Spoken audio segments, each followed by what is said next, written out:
नमस्कार दोस्तों, आज मैं आपको फाल्गुन अमावस्या व्रत की कथा सुनाने जा रही हूँ। प्रेम से बोलिए अमावस माता की जय हो। पुराणों के अनुसार एक बार दुर्वासा ऋषि ने पारिजात पुष्पों की एक माला इंद्रदेव को भेंट की। इंद्रदेव ने अभिमान में चूर होकर उस माला का तिरस्कार करते हुए उसे अपने एरावत हाथी को पहना दिया और एरावत हाथी ने उस माला को अपने सूंड से तहस नहस कर दिया। अपने द्वारा दिए गए आदर और प्रेम के साथ दी गई भेंट का ऐसा अपमान देखकर दुर्वासा ऋषि क्रोधित हो गए और उन्होंने इंद्रदेव को श्राप दे दिया कि इस धन और समृद्धि के बल पर तुमने मेरे भेंट का अनादर किया है, वह तुम्हें छोड़कर चली जाए, अर्थात तुम श्रीहीन हो जाओ। दुर्वासा ऋषि के ऐसा कहते ही देवराज इंद्र, जो तीनों लोकों के अधिपति थे, वह धन और वैभव से हीन हो गए। जब दैत्यों को इस बात का पता चला तो उन्होंने देवताओं पर आक्रमण कर दिया और उन्हें पराजित करके स्वर्ग और परलोक से निकाल दिया। तब इंद्र तथा सभी देवगण ब्रह्मा जी के शरण में गए और उन्हें पूरी घटना बताई। तब ब्रह्मा जी ने कहा, आप सब चिंता मत करो, आप सब मेरे साथ भगवान श्री हरि के शरण में चलो। इतना कहकर वह सभी देवताओं के साथ क्षीर सागर में गए। वहां भगवान वासुदेव को संबोधित करते हुए बोले, हे प्रभु, शीघ्र उठिए और देवताओं का कल्याण कीजिए। आपकी सहायता न मिलने के कारण दानवों ने इन्हें परास्त करके स्वर्गलोक से निकाल दिया है। ब्रह्मा जी के विनती को सुनकर विष्णु भगवान बोले, देवगण, मैं तुम्हारे तेज की वृद्धि करूंगा। मैं तुम्हें एक ऐसा उपाय बताता हूँ। आप सभी देवगण दैत्यों के साथ मिलकर सभी प्रकार की औषधियाँ ले आओ और उन्हें क्षीर सागर में डाल दो। फिर मंदरांचल पर्वत को मथानी बनाकर और बासुकीनाथ को रस्सी बनाकर समुद्र मंथन करते हुए इसमें से अमृत निकालो। समुद्र मंथन करने पर जो अमृत निकलेगा उसका पान करने से आप सभी बलवान और अमर हो जाओगे। भगवान विष्णु के ऐसा कहने पर सभी देवता दैत्यों के साथ संधि करके अमृत निकालने का प्रयास में जुट गए। तब देवताओं और दैत्यों ने मिलकर सभी प्रकार की औषधियाँ इकट्ठी कर ली और उन्हें क्षीर सागर में डाल दिया। फिर भगवान विष्णु के कहे अनुसार मंदरांचल पर्वत को मथानी और वासुकीनाथ को रस्सी बनाकर बड़ी तेज गति से क्षीर सागर का मंथन करने लगे। जब धनवंती जी हाथ में अमृत का कलश लिए हुए वहां प्रकट हुआ और अमृत कलश निकलते ही देवताओं के इशारे पर इंद्रपुत्र जयंत अमृत के कलश को लेकर आकाश में उड़ गए। यह देखकर दैत्यों को बड़ा क्रोध आया। फिर दैत्य गुरु शुक्राचार्य के आदेश के अनुसार दैत्यों ने अमृत को वापस पाने के लिए जयंत का पीछा किया और रास्ते में जयंत को पकड़ लिया। अमृत कलश पर अधिकार पाने के लिए देवताओं और दानवों के बीच 12 दिन युद्ध चलता रहा और इस युद्ध के दौरान अमृत कलश से अमृत की कुछ बूंदें प्रयाग, हरिद्वार, उज्जैन तथा नासिक में अमृत की बूंदें गिरी। अमृत की बूंदें गंगा तथा यमुना के संगम में गिरने से यह संगम पवित्र हो गया। माना जाता है कि फाल्गुन अमावस्या के दिन सभी देवता संगम तट पर निवास करते हैं। इस दिन प्रयागराज में स्नान करने का विशेष महत्व है। फाल्गुन अमावस्या पर जो भी इस कथा को कहता या सुनता है उस पर भगवान विष्णु के साथ सभी देवताओं की कृपा बरसती है। प्रेम से बोलिए अमावस्या माता की जय हो, विष्णु भगवान की जय हो, भोलेनाथ की जय हो। एक गांव में एक ब्राह्मण और एक ब्राह्मणी रहते थे। वे दोनों भगवान के भक्त थे। घर में सब कुछ था पर उनके कोई संतान न होने से वह अति दुखी रहते थे। एक दिन अपनी स्त्री से ब्राह्मण ने कहा कि मैं वन में तपस्या करने जा रहा हूँ और वह भगवान पर भरोसा करके वन में चला गया। जंगल में जाकर तप करने लगा। बहुत वर्ष बीत गए। उसको वैराग्य हुआ। वह सोचने लगा कि मैं अब अपना जीवन समाप्त कर दूंगा। इस प्रकार सोचकर वह पेड़ की डाली पर फांसी का फंदा लगाकर मरने को तैयार हुआ। तभी अमावस्या माता प्रकट होकर बोली, देख ब्राह्मण, तेरे भाग्य में 7 जन्म तक कोई संतान न लिखी है, किंतु मैं तुझे 2 कन्याओं का वरदान देती हूँ। एक का नाम अमावस्या तथा दूसरे का नाम पूनम रख देना। तेरी स्त्री को कहना कि अमावस्या का व्रत करे। अमावस्या के दिन 1 कटोरी चावल भरकर उस पर दक्षिणा रखकर किसी मंदिर में रखे। ऐसा 1 साल तक करते रहना। एक कटोरी चावल सहित दान करते रहना। इतना कहकर अमावस्या माता अंतर ध्यान हो गयीं। ब्राह्मण घर आया और अपने पत्नी को सारी बात बताई। अमावस्या आने पर ब्राह्मणी ने व्रत रखा। कुछ दिन के बाद उसको 2 कन्या हुई। तब उसने एक का नाम अमावस्या और दूसरे का नाम पूनम रख दिया। धीरे धीरे कन्याएं बड़ी होने लगीं। ब्राह्मण दोनों कन्याओं का योग्य वर देखकर विवाह कर दिया। बड़ी बहन अमावस्या धार्मिक थी, जबकि छोटी बहन भगवान को बिल्कुल भी नहीं मानती थी। बड़ी बहन के घर में तो सुख समृद्धि का भंडार भरा हुआ था, पर छोटी बहन पूनम के घर दुखों का पहाड़ था। जब बड़ी बहन अमावस को छोटी के बारे में सब कुछ मालूम हुआ कि उसकी बहन दुखी है, तब अमावस्या गाड़ी भरकर सामान ले गई और छोटी बहन से कहा, बहन पूनम, तुम भी अमावस्या का व्रत किया करो और पूजा करके उपवास करो, जिससे तुम्हारे घर में सुख समृद्धि का भंडार भर जाएगा। 1 साल तक चावल का कटोरा भरकर दक्षिणा रखकर दान करते रहना। पूनम ने अपने बहन के द्वारा बताए गए नियम के साथ अमावस्या का व्रत किया। कुछ ही दिनों के बाद उसके भी घर धन धन से भर गए और संतान की भी प्राप्ति हुई। वह सुखी जीवन जीने लगी। इस प्रकार जो भी मनुष्य अमावस्या का व्रत विधि पूर्वक करता है, उसके घर में सुख समृद्धि का भंडार भर जाता है। जो भी मनुष्य इस कथा को कहता या सुनता है, उसके ऊपर अमावस्या माता की कृपा बरसती है। प्रेम से बोलिए अमावस्या माता की जय हो, भोलेनाथ की जय हो। एक समय की बात है, एक नगर में एक राजा राज्य करता था। उसकी प्रजा एवं परिवार सब आनंद से रहते थे। राजा की रानी धार्मिक एवं प्रजा प्रेमी थी। राजा के महल के सामने एक साहूकार का महल था। राजा की रानी एवं साहूकार की पत्नी में मित्रता थी। रानी सारे प्रजा से प्रेम करती थी। एक रोज साहूकार की हवेली से साहूकारनी की रुदन करने की आवाज आ रही थी। रानी ने अपने महल में रोने की आवाज सुनी तो रानी ने राजा से इस विलाप का कारण पूछा। राजा ने कहा कि सेठ का पुत्र मर गया, इसी दुख के कारण साहूकार एवं साहूकारनी रो रहे हैं। रानी बहुत भोली थीं। उन्होंने राजा से कहा, महाराज दुख क्या होता है। राजा को समझ में नहीं आ रहा था कि रानी को कैसे समझाया जाए कि दुख क्या होता है। रानी बार बार राजा से पूछ रही थी, राजन बताइए ना, दुख क्या होता है। राजा ने अपने रानी से कहा, तुम अपने कुंवर को मार दो तो मालूम हो जाएगा कि दुख क्या होता है। महारानी ने अपने कुंवर को महल से नीचे गिरा दिया। भगवान की कृपा से कुंवर गारे के ढेर पर गिरा और उसको खरोच भी नहीं आई। रानी अपने कुंवर को देखने नीचे आ रही थी। तब तक कुंवर को सामने से आते देखा। यह देख राजा भी दंग रह गया कि इतने ऊपर से गिरने के बाद भी कुंवर को कुछ नहीं हुआ। रानी ने राजा से फिर पूछा, महाराज दुख क्या होता है। उस समय पड़ोस राज्य में राजा के सैनिक युद्ध कर रहे थे। राजा ने रानी से कहा कि अब मैं लड़ाई में अकेला जा रहा हूँ। जब तुम मेरे मरने का समाचार सुनोगी तो तुम्हें दुख का एहसास हो जाएगा। राजा युद्ध के लिए प्रस्थान किया, लेकिन भगवान की कृपा से राजा युद्ध जीतकर महल वापस आ गया। अब राजा को और ज्यादा आश्चर्य होने लगा। उसी समय रानी राजा के पास आई और फिर वही प्रश्न दोहराकर पूछने लगी। राजा ने रानी से कहा, अब मैं गंगा यात्रा करने जा रहा हूँ। वहाँ गंगा की धारा में मैं कूद जाऊंगा, तब तुम्हें दुख का एहसास होगा। रानी ने गंगा यात्रा की तैयारी कर दी। इधर कैलाश पर्वत पर शिव जी ने पार्वती जी से कहा, आज हम धरती लोक पर घूमने चलेंगे। शिव जी बकरे का रूप धरा और पार्वती माता बकरी का रूप धारण करके एक बावड़ी के पास घास चरने लगे। तब तक राजा रानी की सवारी आ गई। रानी ने सुंदर छाया और बावड़ी देखा तो रुकने के लिए कहने लगी। राजा भी मान गए। राजा रानी ने वहाँ जलपान किया। राजा पानी लेने के लिए बावड़ी के बाहर चले गए। बकरे और बकरी के रूप धरे पार्वती जी ने शिव जी से पूछा कि स्वामी, इस रानी को दुख क्यों नहीं मिलता। रानी ने बकरे बकरी की मनुष्य के रूप में बोलते देखा तो वह ध्यान से सुनने लगी। पार्वती जी के पूछने पर शिवजी ने बताया कि इसने अमावस्या का व्रत किया था। उसी के पुण्य से यह इस जन्म में रानी बनी है और दुख का सामना नहीं करना पड़ रहा है और सुखों का आनंद ले रही है।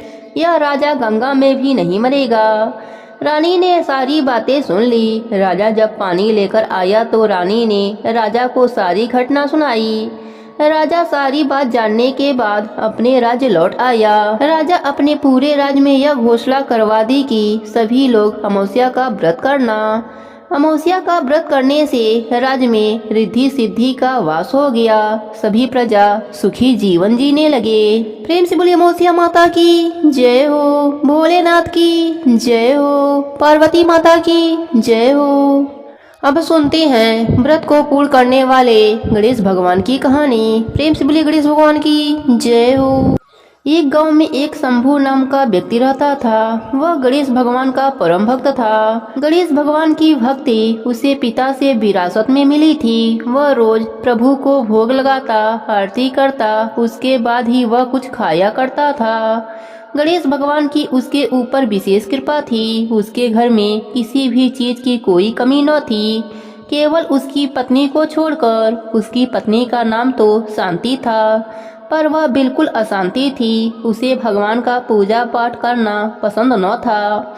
वह रोज सुबह शंभू पर चिल्लाती और एक बात कहती कि क्या शोर मचा रखा है, रोज घंटी और शंख बजा बजा कर पूरा गांव इकट्ठा कर लो।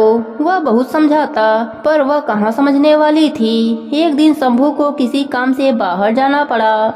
उसने अपने पत्नी से बड़े प्रेम भाव से कहा, शांति सुन, मुझे एक दिन के लिए बाहर जाना है। इतना सा काम कर देना कि प्रभु के भोग का ध्यान रख देना, नहीं तो मेरे प्रभु भूखे ही रह जाएंगे। शांति ने अनमने मन से बात सुनी। जब शंभू चला गया तो उसे एक उल्टी चाल सूझी। उसने सोचा, यदि गणेश भगवान को ही घर से बाहर निकाल दूं तो रोज रोज की आरती, पूजा, भोग और शोर शराबे से झंझट ही खत्म हो जाएगा।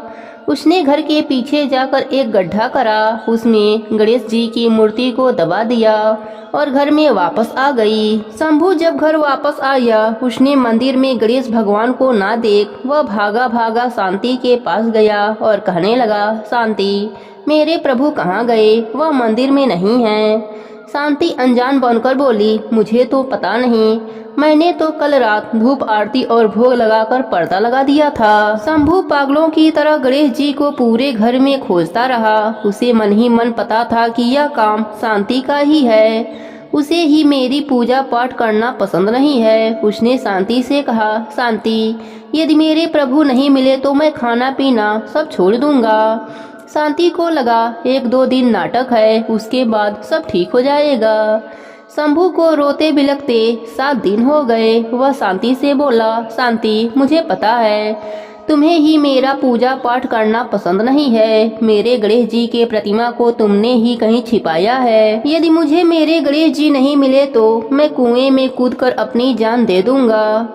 अगर शांति मुंह खोलती तो उसका पूरा झूठ पकड़ा जाता, इसलिए वह बोली, आप मुझ पर यूं ही शक कर रहे हैं, मुझे सच में कुछ नहीं पता। ज्यादा प्यार आ रहा है तो मैं नया प्रतिमा लेकर आती हूँ। पर शंभू को वही प्रतिमा चाहिए थी। शोरगोल सुनकर गांव के लोग इकट्ठा होने लगे। शंभू की व्यथा भगवान भी देख रहे थे। वह भी अपने भक्त के पास जाने के लिए बेचैन थे। उधर शंभू कुएं के ओर पर चढ़ गया।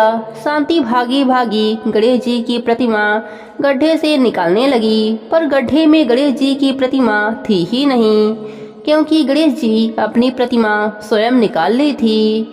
गणेश भगवान बालक का रूप लेकर आए और अपनी प्रतिमा निकाल करके शंभू के पास पहुँचे और बोले, काका, यही प्रतिमा है, आप इसे ही ढूंढ रहे हैं क्या? शंभू ने पीछे मुड़कर देखा तो एक सुंदर बालक के हाथ में उसके गणेश जी थे। वह कुएं से नीचे उतरा, प्रभु को गले से लगाया, रोते रोते स्नान कराया और भगवान को मंदिर में स्थापित किया। वह बालक शांति के तरफ देखकर मुस्कुरा रहा था। शांति सोच में पड़ गई कि इस मूर्ति का पता इस बालक को कैसे चला।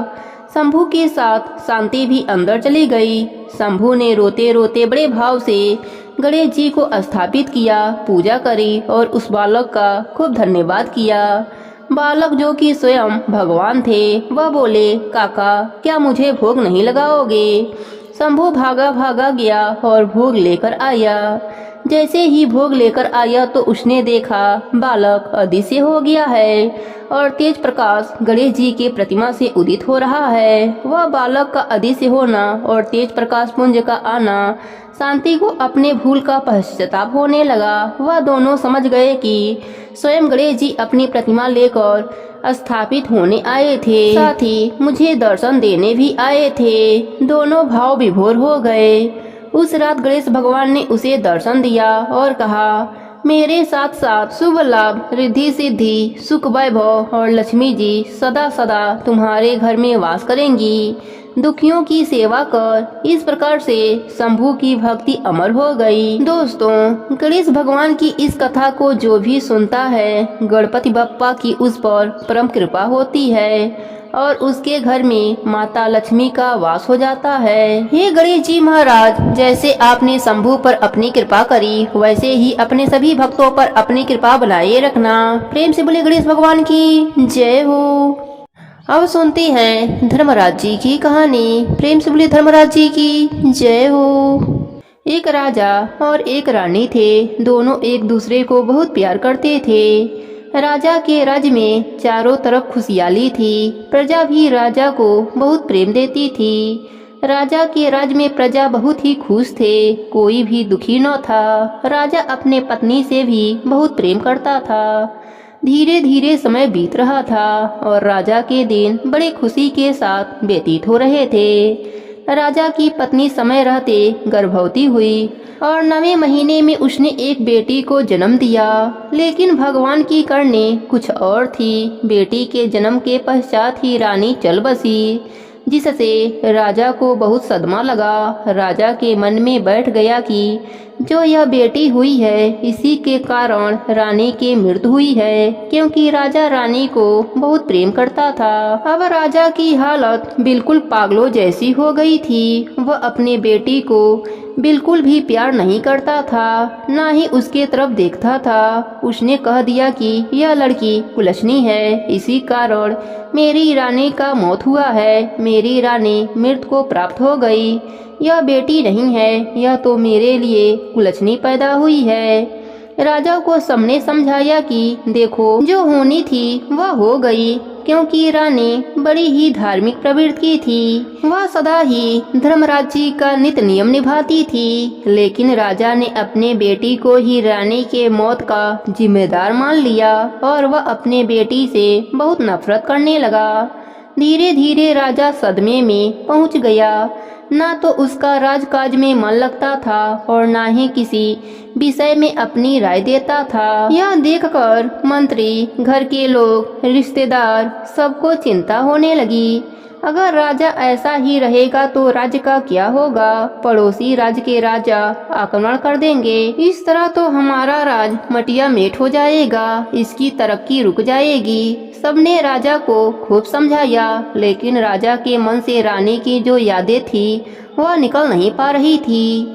राजा की अबोध सी पुत्री रोती रहती, लेकिन राजा उसे नजर भर के भी नहीं देखता। दासियां ही उस राजकुमारी का लालन पालन करती थी। राजा तो उसे कुलक्षणी कहता था और इसलिए उसका नाम ही कुलक्षणी पड़ गया। अब घर, रिश्तेदार और मंत्रियों ने सलाह की। राजा से दूसरा विवाह करने की सलाह दी, जो राजा को सही लगा, क्योंकि गम के भुलाने के लिए यह भी जरूरी था और उस अबोध बच्ची के लिए भी माँ की जरूरत थी। दासियां कब तक उसका पालन पोषण करती?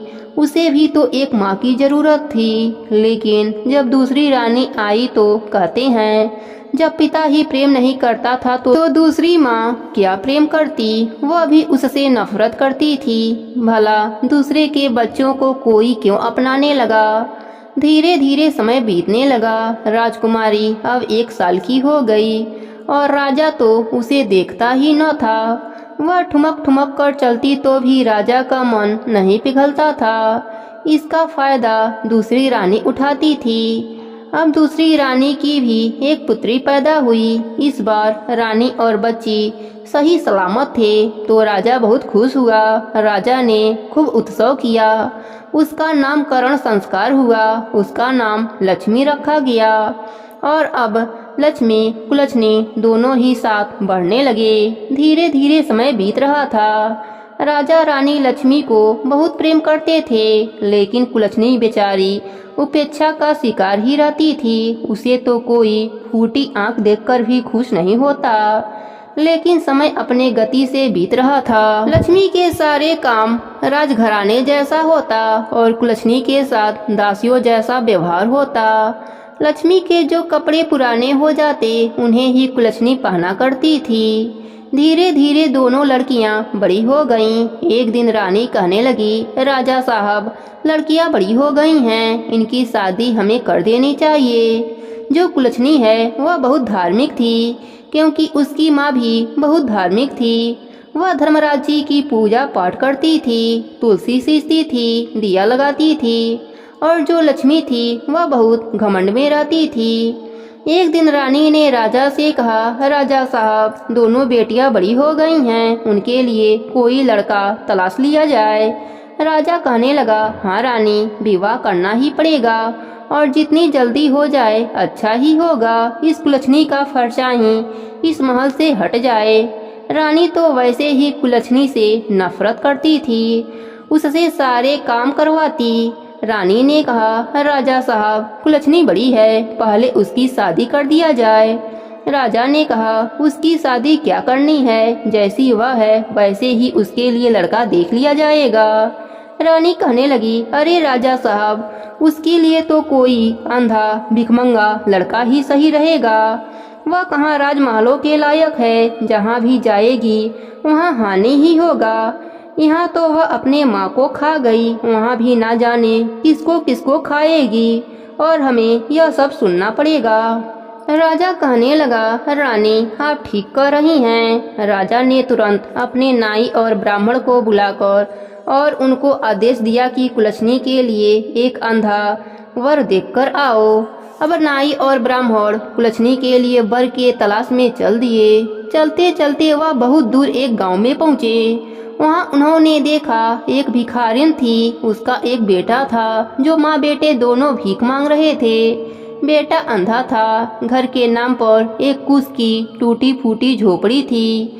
नाई व ब्राह्मण उन्हें देखकर खुश हो गए, क्योंकि उन्हें कई दिन हो गए थे। जैसा राजा बर खोजने को कहा था वैसा बर खोजने में नाई और ब्राह्मण उस भिखारन के पास गए और उससे कहने लगे, माई, हम तेरे बेटे के लिए बहुत ही अच्छा रिश्ता लेकर आए हैं। भिखारन पहले तो हंसी और फिर कहने लगी, क्यों भैया, मेरे मजबूरी का मजाक उड़ा रहे हो? भला मेरे अंधे बेटे से कौन विवाह करेगा? तब जो नाई था वह कहने लगा, अरे बुढ़िया माई, हम तुम्हारे बेटे के लिए राजमहल का रिश्ता लाए हैं। यह सुनकर तो भिखारन को विश्वास ही नहीं हुआ। फिर वह राजी हो गई कि राजमहल से नाता जुड़ जाएगा और उसके साथ कुलछनी का रिश्ता तय करके नाई और ब्राह्मण अपने राज लौट आए। उन्होंने आकर राजा को सारी बात बताई। राजा बहुत खुश हो गया। अब कुलछनी का विवाह उस अंधे भिखारी के साथ हो गया और दान दहेज के नाम पर उसे कुछ भी नहीं दिया गया। वह बेचारी कुलछनी वहाँ से विदा होकर अपने ससुराल आ गई।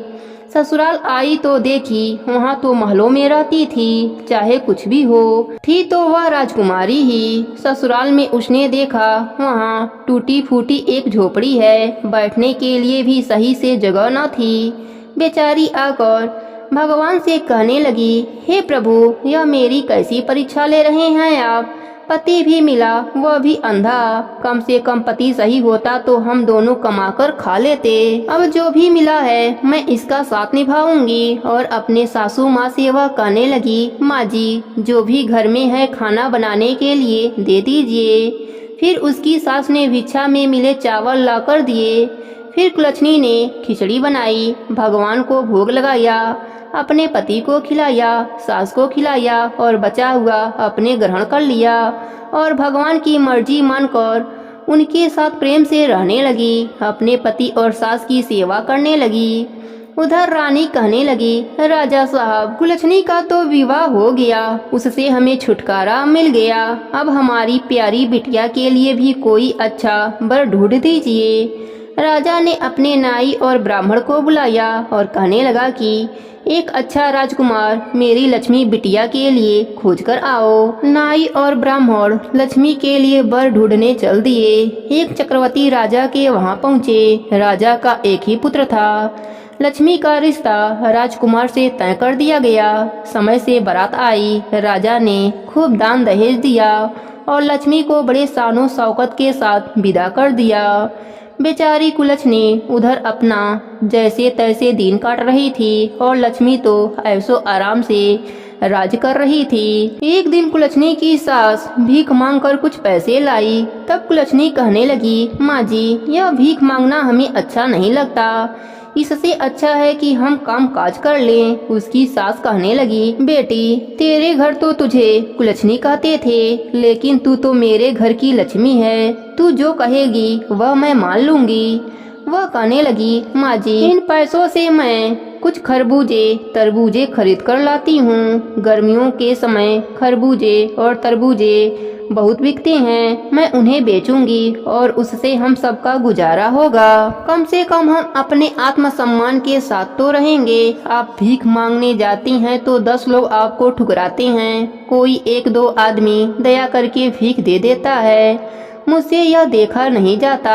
सास बोली, बहू, तू नई है, कहाँ जाएगी? वह कहने लगी, नहीं माँ जी, आप घर पर रहो, मैं जाती हूँ। सास बोली, ठीक है। अब कुलच्छनी ने उन पैसों से एक डलिया लिया और उसमें कुछ खरबूजे और तरबूजे लिए और लेकर चल दी और जंगल के रास्ते में एक मंदिर था। उसी मंदिर के सामने जाकर बैठ गई।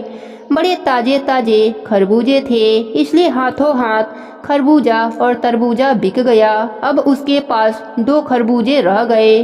उसी समय संयोग से धर्मराज जी और चित्रगुप्त जी उसी रास्ते से गुजर रहे थे। चित्रगुप्त जी ने कहा, हे स्वामी, देखिए खरबूजे की महक यहाँ तक आ रही है। मुझे तो खरबूजा खाना है।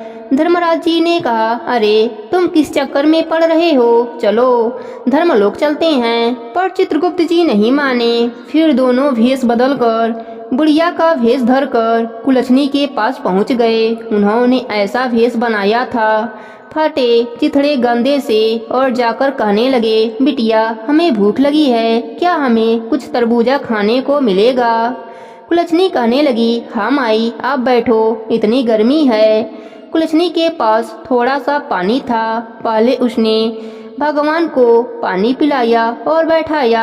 एक खरबूजा खाने को दे दिया। धर्मराज जी बुढ़िया के भेष में कहने लगे, बिटिया, हमारे पास कुछ भी नहीं है तुम्हें देने के लिए, हम कहाँ से पैसे देंगे? वह कहने लगी, कोई बात नहीं माई, यह भी धर्म पुण्य का काम है। आपने मुझे बेटी कहकर बुलाया, मेरी माँ नहीं है, लेकिन आज आपने मुझे बेटी कहा, मुझे बहुत अच्छा लगा। दोनों जन तरबूजे और खरबूजे खाकर वहीं सो गए। फिर कुलच्छनी अपने आंचल से उन्हें हवा करने लगी कि उनके माथे पर मक्खियां न बैठें। जब दोनों जन जगे तो चित्रगुप्त जी कहने लगे, हे प्रभु, इसने हमारी बहुत सेवा करी है, आप इसे कुछ दे दीजिए।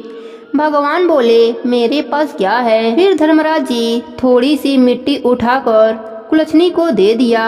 फिर दोनों जन चले गए। कुलच्छनी खुशी खुशी घर आई। अपने सास से बोली, माँ जी, भगवान की कृपा से सारे खरबूजे और तरबूजे बिक गए। 2 तरबूजे बचे थे तो 2 बुढ़िया माई आई थीं, तो उन्हें खिला दिया। उसके बदले उन्होंने मुझे यह मिट्टी दिया है, इनका क्या करूं? सास कहने लगी, तुम इनको झोपड़ी के चारों कोनों में गाड़ दो और बाकी तुलसी के पौधे में डाल दो।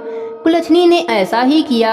आज भी उसने खिचड़ी बनाई, भगवान को भोग लगाया, सास को खिलाया और बचा खुद खाकर सो गई। भगवान की कृपा से उस रात में उसका झोपड़ी महल में बदल गया। महल में धन का ढेर हो गया। सुबह जब कुलच्छनी जगी तो देखा झोपड़ी महल में बदल गया है। वह बहुत खुश हुई। वह दौड़कर तुलसी पौधे के पास गई। तुलसी पौधे में मोतियां लटक रही थीं। वह तुलसी माता की जयकारा लगाया, धर्मराज जी का जयकारा लगाया और दौड़कर सास को जगाने लगी। सास जगी तो उसने कहा, अरे बहू, हमारा झोपड़ा कहाँ गया? हम महल में कैसे आ गए? तब कुलच्छनी ने कहा, माँ जी, यह भगवान का चमत्कार है। उन दोनों की आवाज सुनकर बेटा भी जग गया और कहने लगा, माँ मुझे दिखाई दे रहा है, मैं अब देख सकता हूँ। कुलछनी के तो अब दुख के दिन दूर हो गए। वह अब ऐसो आराम से अपने पति और सास के साथ रहने लगी। साथ ही धर्मराज जी का नित्य नियम भी निभाने लगी। दान पुण्य करती, भूखों को भोजन कराती, साथ ही तुलसी सींचती। इधर राजा के शरीर में गुड़ फूट गया। वह पछताने लगा कि मैंने कुलछनी के साथ ऐसा किया, उसी का फल मुझे भगवान दे रहे हैं। इधर भगवान की कृपा से कुलछनी भंडारे करने लगी, जिससे उसकी ख्याति दूर दूर तक फैल गई। जब उसकी बहन लक्ष्मी को पता चला तो वह कुलछनी के घर आई और पूछा, तुम्हारे पास इतना धन कहाँ से आया? तब उसने बताया कि मैंने तरबूजे बेचने मंदिर के आगे गई थी, तभी दो बुढ़िया माई एक साथ आईं। मैंने उन्हें तरबूजे खिलाया तो उन्होंने मुझे उसके बदले मिट्टी दिया। वही मिट्टी मैंने घर के चारों कोनों में डाल दिया, थोड़ी सी तुलसी पौधा में डाल दी। भगवान की कृपा से झोपड़ी महल में बदल गया और तुलसी पौधे में मोतियां फड़ने लगा। इतना सुनकर लक्ष्मी को लालच आ गया। उसने अपने राजमहल आकर अपने पति से कहने लगी, हे स्वामी, मैं तरबूजे और खरबूजे बेचने जाऊंगी। राजकुमार ने कहा, हमारे पास इतना धन है, तुम तरबूजा और खरबूजा क्यों बेचने जाओगी? तब उसने अपने बहन कुलछनी की सारी बात बताई। उसका पति बोला, ठीक है, तुम्हारी बहन पर भगवान की कृपा हुई है तो अच्छी बात है। हमारे पास किस चीज की कमी है, तुम ऐसा कुछ भी नहीं करोगी।